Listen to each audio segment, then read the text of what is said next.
এই অর্ডারটা একদম লাস্ট মোমেন্টে এসেছিল। নমস্কার, আমি পায়েল। আমাদের লোকেশন হচ্ছে ইছাপুর নিয়ার ব্যারাকপুর। স্ক্রিনে দেওয়া নাম্বারে যে কোনো অর্ডার পারপাসে তোমরা আমাদের সাথে কন্ট্যাক্ট করতে পারো। দিদি একসাথে 3টে কাস্টমাইজ কেকের অর্ডার দেয়, তাও আবার আগের দিনকে বিকেলবেলাতে কনফার্ম করে পরের দিনকে বিকেলের মধ্যেই লাগবে।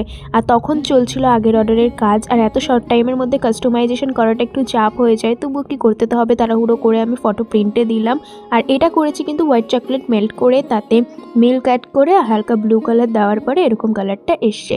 আর কিছু ফন্ডেন্টের মেঘ বানিয়ে নিয়েছি। বেবি ওয়েলকামিং থিমের উপরে ছিল এই কেকটার। একদম শেষের মেঘটা যেভাবে সেট করলাম, পরে কিন্তু আমি প্রতিটা মেঘে ওইভাবেই স্টিক যুক্ত করে দিয়েছি, নয়তো দেখলাম মেঘগুলো হেলে পড়ে যাচ্ছিল। একদম শেষে কিছু সুগার বল আমি এখানে ছিটিয়ে দিলাম। ডিসেম্বরে কিন্তু আমাদের basic cake baking course start হচ্ছে, তো দেরি না করে তোমরা হোয়াটসঅ্যাপে কন্ট্যাক্ট করে নাও। আমি ক্লাসের ডিটেলস সেখানে পাঠিয়ে দেবো, যারা অ্যাডমিশন নিতে চাইছো নিয়ে নিতে পারো। আজকের কেক তোমাদের কেমন লাগলো জানিও। সবাই ভালো থেকো, সুস্থ থেকো। আজকের মতো টাটা।